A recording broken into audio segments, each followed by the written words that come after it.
नमस्कार विद्यार्थी मित्रों, मेरे YouTube channel study with Pankaj Dadiya में आप सबका स्वागत है। विद्यार्थी मित्रों, आज हम कक्षा 6 प्रथम सत्र हिंदी इकाई 5 धरती को महका के दूसरे हिस्से यानी कि अभ्यास और स्वाध्याय के प्रश्नों की बात करेंगे। तो शुरू करते हैं आज की वीडियो। सबसे पहले अभ्यास। प्रश्न 1, इस काव्य को टैप रिकॉर्डर द्वारा सुनिए और सामूहिक तथा व्यक्तिगत गान करवाइए। तो आप YouTube पर से या कहीं और से अपने बड़े भाई बहन या मित्रों से इसका राग सीखकर इस कविता का गान कर सकते हैं। प्रश्न 2, अपना अंदाज अपना अपना। यहाँ पर आपको अपने अंदाज से यानी अपने खुद की कल्पना से उत्तर देने हैं। जैसे कि यदि सूरज न निकलता तो क्या होता। तो सूरज न निकलता तो चारों ओर अंधेरा हो सकता है, बहुत सारे अंधकार रह सकता है, दिन ही नहीं होगा तो स्कूल नहीं खुलेंगे, कोई काम पे नहीं जा पाएगा, कोई काम नहीं होगा और सारे काम रुके रहेंगे। इसके अलावा आप कुछ नटखट सा उत्तर भी दे सकते हैं कि यदि सूरज न निकला तो बिजली का बिल बहुत ज़्यादा भी आ सकता है। प्रश्न 2, अंदाज अपना अपना में दूसरा, यदि बगीचे में पेड़ चलते होते तो। मान लो कि पेड़ चलने लगे। आप कार्टून में देखते हो कि कार्टून में पेड़ चलते हुए दिखते हैं, तो पेड़ चलते होते तो क्या होता। तो यदि पेड़ चलने लगते या चलते होते तो ऐसा भी हो सकता है, जिस तरह आप और मैं चलते हैं तो कई बार हम गिर भी जाते हैं, कई बार कोई हमें धक्का देकर गिरा देता है। तो यहाँ पर पेड़ों में भी ऐसा होता कि चलते चलते पेड़ गिर जाता या कोई बड़ा पेड़ छोटे पेड़ को गिरा देता। इस तरह पेड़ों में भी झगड़ा होता, एक पेड़ दूसरे पेड़ के फल चुरा कर खा लेता। तो बहुत कुछ हो सकता है। आपको अपनी कल्पनाओं के घोड़ों को दौड़ाना है और नई नई बातें सोचनी है। प्रश्न 3, यदि दीपक बोलता तो। यदि दीपक बोलता तो वो कहता है कि अरे भाई मैं जल रहा हूँ, आप कुछ और उपाय ढूंढ लो, मेरा अंतर, मेरा हृदय, मेरा दिल, मेरा शरीर जल रहा है, तुम्हें रोशनी देते देते मैं थक गया हूँ, अब तुम्हारी बारी है, तुम जलो। तो कुछ अपने अंदाज से आपको भी इस तरह से नटखट से उत्तर लिखने हैं। यदि पेड़ पौधे ना होते तो पेड़ पौधे ना होते तो बहुत बारिश नहीं आती, फूल नहीं होते, खाने को अच्छे अच्छे फल नहीं मिलते, तो कुछ ना कुछ हो सकता है। पेड़ पौधे ना होते तो जगत में हरियाली नहीं होती, ये जो ऑक्सीजन उसकी मात्रा कम हो जाती। तो बहुत कुछ आप अपने दिमाग से सोचकर इसका अपने अंदाज में उत्तर लिखना है। प्रश्न 3, प्रश्नों के उत्तर दीजिए। आपके आसपास कौन कौन से फूल दिखाई देते हैं। इसका उत्तर आप अपने आप लिख सकते हैं कि आपके आसपास कौन कौन से फूल दिखाई देते हैं। जैसे कि मेरे आसपास गुलाब, चंपा, चमेली, जूही और कमल, ये सारे फूल दिखाई देते हैं। मोगरा का फूल दिखाई देता है, बारहमासी, गेंदे का फूल जिसे हम हजारीगल या गलगोटो कहते हैं, वो दिखाई देता है। तो इस प्रकार से आपको जो भी फूल दिखाई देते हैं उसके नाम आपको लिखने हैं। प्रकृति के तत्व कौन कौन से हैं। तो प्रकृति यानी कुदरत के तत्व कौन कौन से हैं। जो कुदरत के तत्व है वो कुदरती होते हैं और जो मानव ने बनाए हैं वो कृत्रिम होते हैं या तो फिर मानव सर्जित कहे जाते हैं। तो कुदरत के तत्व, प्रकृति के तत्व बहुत सारे हैं। पेड़ पौधे, फूल, नदियाँ, जमीन, पर्वत, हवा, आसमान, मिट्टी, ये सारे प्रकृति के तत्व हैं। इसके अलावा पंछी, जानवर, जीव जंतु, दरिया के अंदर रहने वाले जीव, अति सूक्ष्म जीव, बहुत ही भीमकाय शरीर वाले जीव, विशाल काया वाले जीव, ये सारे प्रकृति के तत्व हैं। इंसान भी प्रकृति का तत्व ही है। प्रश्न 3, प्रकृति से हमें क्या क्या मिलता है। तो प्रकृति हमें बहुत कुछ देती है, इसीलिए हमें प्रकृति की सेवा करनी चाहिए और प्रकृति को बचाए रखना चाहिए, उसे स्वच्छ और सुंदर रखना चाहिए। तो प्रकृति से हमें क्या क्या मिलता है। प्रकृति से हमें सबसे पहले सुंदर हवा मिलती है, जिसकी वजह से हम सांस ले पाते हैं और जी सकते हैं, ऑक्सीजन प्राप्त होती है, प्राणवायु मिलता है। प्रकृति हमें लकड़ी, पत्ते, फूल, फल, खाने के लिए अनाज, और जो हम कपड़े पहनते हैं तो उसके लिए जो कपास होते हैं उसमें से धागा बनता है। तो कपड़ों के लिए भी काम आते हैं, हमारे फर्नीचर के लिए लकड़ी काम आती है, रहने के लिए ज़मीन प्राप्त, वरना हम रहेंगे कहाँ। आसमान जिसके अंदर सुंदर सुंदर तारे, चंद्रमा, ये सब दिखाई देता है। सूरज हमें रोशनी देता है और चंद्रमा शीतलता देता है। तो ये सब कुछ हमें कुछ ना कुछ देते हैं। प्रकृति के तत्व हमें बहुत कुछ देते हैं। हमें जो धातुएं प्राप्त होती है, खनिज प्राप्त होता है, ये भी प्रकृति की देन है। सोना, तांबा, पित्तल, लोहा, ये सब कुछ हमें प्रकृति की वजह से मिलता है। इंसान इस पर कुछ न कुछ प्रोसेस करके उपयोग के लिए अनुरूप बनाता है, उपयोग के अनुरूप बनाता है, लेकिन सबसे मूल उसका जो मूल रूप होता है वो हमें प्रकृति से प्राप्त होता है। इसके अलावा पेट्रोल, गैस, ये सब कुछ भी प्रकृति से प्राप्त होते हैं। इसकी जो सूची है यदि हम बनाने जाए तो बहुत बड़ी बन सकती है। आपको जो जो याद आए वो सब आपको लिखना है। प्रश्न 4, जोड़ मिलाइए। यहाँ आपको जोड़े मिलाने हैं। नाम है और उसका काम है। जैसे कि फूल, तो फूल क्या करता है, तो उसका काम होता है खुशबू देना, तो यहाँ से हम जोड़ा मिलाएंगे, फूल तो खुशबू देना। सूरज, सूरज का काम क्या होता है, गर्मी देना, सूरज हमें गर्मी देता है। अंधेरा भी हरता है और गर्मी भी देता है, लेकिन हम यहाँ गर्मी देना लिखेंगे और अंधेरा हरना दीपक में लिखेंगे। तो दीपक तो वो अंधेरा हरना। और मानव, मानव का कार्य होता है अच्छे अच्छे कार्य करना। तो इस प्रकार से आपको इसके जोड़े मिलाने हैं। नीचे दिए गए शब्दों के समानार्थी शब्द कविता में से ढूंढकर वाक्य प्रयोग कीजिए। अब यहाँ कुछ शब्द दिए हैं, उसके समानार्थी हमें कविता से ढूंढने हैं। जैसे कि पुष्प, तो उसके लिए कविता में शब्द है फूल, वाक्य बना है मुझे फूल पसंद है। रवि, तो कविता में उसके लिए शब्द प्रयुक्त हुआ है सूरज, तो सूरज हमें रोज रोशनी देता है। भूमि, भूमि के लिए शब्द है जमीन, या कौन सा शब्द है देख लो कविता में, रोज धरा, भूमि, जमीन के लिए धरा, धरती, ये शब्द प्रयुक्त हुआ है। ओके, तो हमें धरा शब्द का उपयोग करना है वाक्य में। तो धरा पर अच्छे अच्छे फूल लगाए जाते हैं। मानव, इंसान, इंसान अच्छे अच्छे कार्य करता है। दिया, तो दीपक, दीपक अपना अंतर जलाता है और सब जग को रोशन करता है। तो इस प्रकार से हमें वाक्य प्रयोग करने हैं। ब में चित्र के आधार पर 5 या 6 वाक्य लिखिए। यहाँ पर चित्र दिया हुआ है, इसके आधार पर आपको 5 या 6 वाक्य लिखने हैं। जैसे कि सूरज हमें रोशनी देता है, सूरज हमें गर्मी देता है, सूरज हर रोज़ सुबह निकलता है, फूल हमें खुशबू देते हैं, फूल मुझे पसंद है, फूल सुंदर होते हैं, फूलों की माला बनती है, फूलों का इस्तेमाल पूजा करने के लिए किया जाता है, फूल बच्चों को प्यारे होते हैं, फूल औरतें अपने केश में, अपने बालों में लगाती है। तो इस प्रकार से आपको वाक्य प्रयोग भी करने हैं और यहाँ लिखने भी है। प्रश्न 6, नीचे दिए गए शब्दों में से उचित सर्वनाम, सर्वनाम क्या होता है, जो संज्ञा या नाम की जगह पर प्रयुक्त होता है वे शब्द सर्वनाम होता है। तो उचित सर्वनाम चुनकर रिक्त स्थानों यानी कि खाली जगह की पूर्ति कीजिए। सर्वनाम है आप, कोई, नई, गति, क्या, पानी, अपना और कुछ। इनमें से आपको प्रयोग करना है जो भी सूटेबल है, जो उचित है उसे। तुम्हारा नाम खाली जगह है, तो यहाँ इसमें से क्या आएगा, ओके, क्या, तो यहाँ आएगा क्या, तुम्हारा नाम क्या है। प्रश्न 2, देखो तो खाली जगह इधर ही आ रहा है, तो इसमें क्या आएगा, कोई, देखो तो कोई इधर ही आ रहा है, तो दूसरे नंबर की खाली जगह में यह उत्तर आएगा। तीसरा है खाने के लिए खाली जगह तो दे दो, बहुत भूख लगी है। खाने के लिए कुछ तो दे दो, कुछ, बहुत भूख लगी है। मैंने खाली जगह अपना काम पूरा कर दिया, मैंने अपना काम पूरा कर दिया, यहाँ पर आएगा अपना, मैंने अपना काम पूरा कर दिया, चौथी खाली जगह में अपना।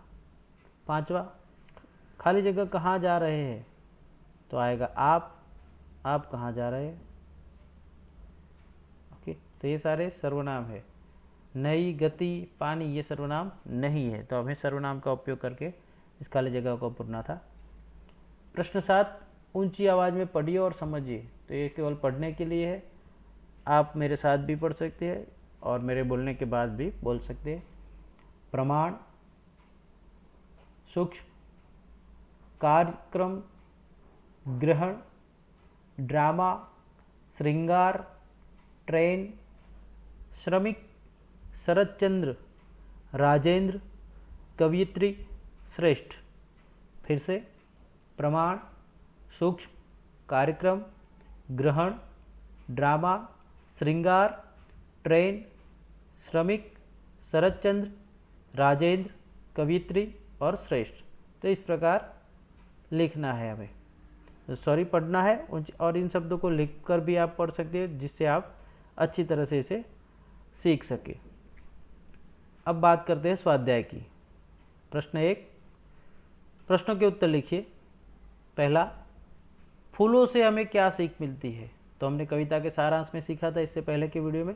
तो फूलों से हमें हरदम खुश रहने की सीख मिलती है, चाहे मुसीबतें आए, कितनी भी परेशानियां आए, हमें हरदम खुश रहना चाहिए और मुसीबतों का सामना करना चाहिए। सूरज की किरणें क्या करती है? सूरज की किरणें हर रोज प्रतिदिन बिना भूले धरा पर आती है, सृष्टि पर, पृथ्वी पर आती है और सारे जग को रोशन करती है।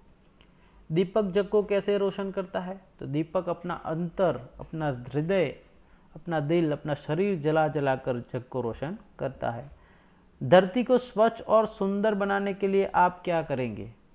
तो धरती को स्वच्छ और सुंदर बनाने के लिए आप क्या करेंगे? तो इसका उत्तर आप अपने हिसाब से, अपने अंदाज से लिख सकते हैं। धरती को स्वच्छ और सुंदर बनाने के लिए हम कचरा कहीं नहीं डालेंगे, इधर उधर फेंकेंगे नहीं, कचरा पेटी या कूड़ेदान उसका इस्तेमाल करेंगे, डस्टबिन का इस्तेमाल करेंगे।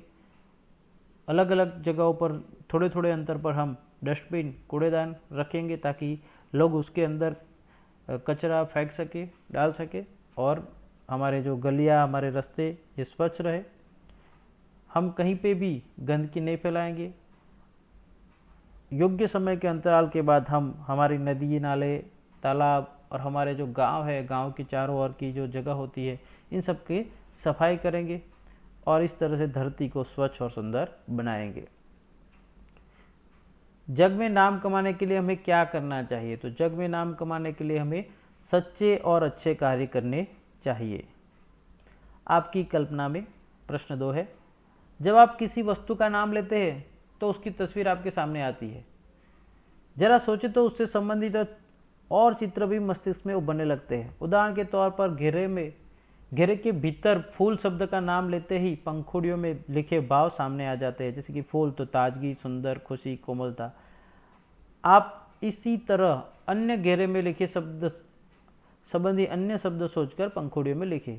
तो अब जब आप किसी वस्तु का नाम लेते हैं तो उसकी तस्वीर आपके सामने आ जाती है। मानो कि आप साइकिल का नाम लेते हैं तो आपके सामने साइकिल की तस्वीर आ जाती है। मोबाइल का नाम लेते हैं तो आपके सामने मोबाइल की तस्वीर खड़ी हो जाती है। तो इस प्रकार आप जब सोचते हैं तो उस चीज़ की तस्वीर आपके सामने खड़ी होती है और उस चीज़ से संबंधित और भी कई सारी सोचने की चीज़ें आ जाती है। जैसे साइकिल, तो फिर आपके दिमाग में आने लगता है कि उसके ऊपर घंटी होगी, मैं साइकिल लेकर यहाँ स्कूल जाऊँगा, मैं साइकिल पर अपने दोस्तों को बिठाऊँगा। ये सब कुछ चीज़ें आपके दिमाग के भीतर घूमने लगती है। तो यहाँ पर भी हमें अपनी कल्पनाओं का इस्तेमाल करके लिखना है। जैसे कि यहाँ फूल, तो उसके संबंधित ताजगी, सुगंध, खुशी, कोमलता। अब दूसरा है चांद। तो चांद सोचिए तो चांद शीतल होता है, दूसरा रात में निकलता है, कोमल होता है और रोशनी देता है। तो ये सब कुछ आप लिख सकते हैं। पूर्णिमा, चांद के साथ जुड़े हुए शब्द है पूर्णिमा, अमावस्या, दूज। ओके। धरती के साथ हमें धरती पर पेड़, पौधे, जंगल, पहाड़, पर्वत, नदियाँ, झरने, सब कुछ याद आ जाता है। वृक्ष, फल, फूल, पत्ते, पंछी के घोंसले, ये सब कुछ इसके साथ हमें याद आता है। तो इस प्रकार से आपको इन शब्दों को लिखना है जो आपकी कल्पना में आते हैं। प्रश्न 3, समान प्रास वाले शब्द पढ़िए और बोलिए। उदाहरण दिया हुआ है मानवीय, मानवता, महानता, सज्जनता, समानता। यह मानवीय शब्द जो है वो हमें समान प्रास वाला नहीं लगता है, क्योंकि समान प्रास वाले शब्दों में जब हम उसका उच्चार करते हैं तो समान शब्द वाले उच्चार निकलते हैं। जैसे कि यहाँ मानवता, महानता, सज्जनता, समानता, इन सारे शब्दों को पढ़ते समय हमें एक जैसा उच्चार सुनने को मिलता है, तो इसीलिए उसे समान प्रास वाले शब्द कहते हैं। यहाँ मानवीय शब्द नहीं आएगा, ये गलती से टाइपिंग मिस्टेक्स की वजह से आ सकता है। और दूसरा है लंबाई, चौड़ाई, गहराई, पढ़ाई, लिखाई। फिर है चाचा, दादा, नाना, मामा, तो ये समानप्रास वाले है, बेटा समानप्रास वाला नहीं है। ओके, तो इस प्रकार समानप्रास वाले शब्द हमने देखे। प्रश्न 4, निम्नलिखित शब्दों का वचन परिवर्तन करके वाक्य में प्रयोग करिए। हमें वचन परिवर्तन भी करना है और साथ ही साथ उसका वाक्य प्रयोग भी करना है। जैसे कि लड़का तो लड़के, पाठशाला के सभी लड़के प्रार्थना में नियमित है। तो यहाँ हमें वचन परिवर्तन जो हम दिया हुआ है शब्द उसका वचन परिवर्तन करेंगे और उसके बाद जिस शब्द का नया शब्द वचन परिवर्तन करके हमने लिखा है उस शब्द का ही वाक्य बनाएंगे। ओके, पंखा तो उसका बहुवचन होगा, पंखा एक वचन है, बहुवचन होगा पंखे। पाठशाला में बहुत सारे पंखे खराब हो गए हैं। आँख, आँखें, आँखें सबकी प्यारी होती है, ये सबकी आँखें प्यारी होती है।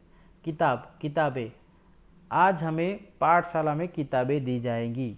पौधा, पौधे, कल हमने स्कूल के बागीचे में बहुत सारे पौधे लगाए। पेंसिल, पेंसिलें, मेरे पास 5 पेंसिल, या पेंसिलें नहीं होगा, पेंसिल ही रहेगा। मेरे पास 5 पेंसिल है, मेरे पास 1 पेंसिल है। तो इस प्रकार से हम वचन परिवर्तन करके शब्द को लिखेंगे और वाक्य प्रयोग भी करेंगे। काव्य पंक्तियों को पढ़कर उनका भावार्थ लिखिए। दीपक को देखो कैसे यह हरदम जलता रहता है, अपना अंतर जला जला कर रोशन जग को करता है। आओ हम भी इंसान बनकर जग में अपना नाम कमाए, अच्छे सच्चे कार्य करें और सारी धरती को महकाए। तो इसका भावार्थ हम इससे पहले के वीडियो में जिसमें कविता का पठन और सारांश भावार्थ सीखे थे उसमें समझ चुके हैं, फिर भी हम समझा देते हैं कि दीपक को देखो कैसे यह हरदम जलता रहता है। दिया हरदम जलता रहता है, आप उसे जलाओगे एक बार और जब तक आप उसे बुझाओगे नहीं या हवा आकर उसे नहीं बुझा देगी, वो खुद नहीं बुझेगा, वो जलता रहेगा जब तक कि उसके अंदर तेल है और उसके जो बाती यानी गुजराती में जिसे डिबेट कहते हैं वो जब तक उसके अंदर तेल रहा है वो जलता रहेगा। आखिर में वो बाती भी जल जाएगी, लेकिन उसके बाद ही मतलब कि जब दिया खुद खत्म हो जाता है, अपना अंदर खुद जला लेता है, तब खत्म होता है, तब वो रुकता है, वरना वो हरदम जलता रहता है। अपना अंतर जला जला कर रोशन जग को करता है। तो दिया खुद जलता रहता है, दीपक खुद जलता है, हरदम जलता रहता है और अपने शरीर को, अपने अंतर को, अपने दिल को जलाकर दूसरों को, जगत को रोशनी देता है, रोशन करता है, प्रकाशित करता है। तो इस उदाहरण के द्वारा आगे कहा गया कि आओ हम भी इंसान बनकर जग में अपना नाम कमाए, और जग में नाम कमाने के लिए हमें अच्छे और सच्चे कार्य करने हैं, अच्छे सच्चे काम करके और फिर जग में नाम कमा के सारी धरती को, सारी दुनिया को खुशबू से भर दे, मुस्कान से भर दे, खुशियों से भर दे और महकाए। आगे है इतना जानिए। दिए गए संकेतों के संबंध में जानकारी प्राप्त कीजिए। जैसे कि ऐसा संकेत, ऐसा चिन्ह लगा हुआ होता है, इसका मतलब होता है कि यह पाठशाला है। लाल रंग से इस तरह से प्लस का निशान हो, धन का निशान हो, तो वो चिकित्सा सेवा की बात करता है या सूचक होता है। इस प्रकार का निशान, यह संकेत पेट्रोल पंप का होता है और इस प्रकार का संकेत जो होता है वो सार्वजनिक टेलीफोन का होता है। योग्यता विस्तार में दिया है कि ऐसे अन्य प्रकृति संबंधित काव्य का संकलन करना है आपको और गान करना है। आप इंटरनेट के माध्यम से ऐसे कविताएं प्राप्त कर सकते हैं। विद्यार्थी मित्रों, आपको यह वीडियो कैसा लगा कमेंट में बताइए। वीडियो अच्छा लगा है तो उसे लाइक कीजिए और अपने दोस्तों के साथ शेयर कीजिए। और यदि आपने मेरा channel study with Pankaj Nadia subscribe ना किया हो तो चैनल को अभी सब्सक्राइब कर ले, ताकि आने वाले हर नए वीडियो की अपडेट आपको मिलती रहे। मिलते हैं एक नए वीडियो के साथ, तब तक गुड बाय।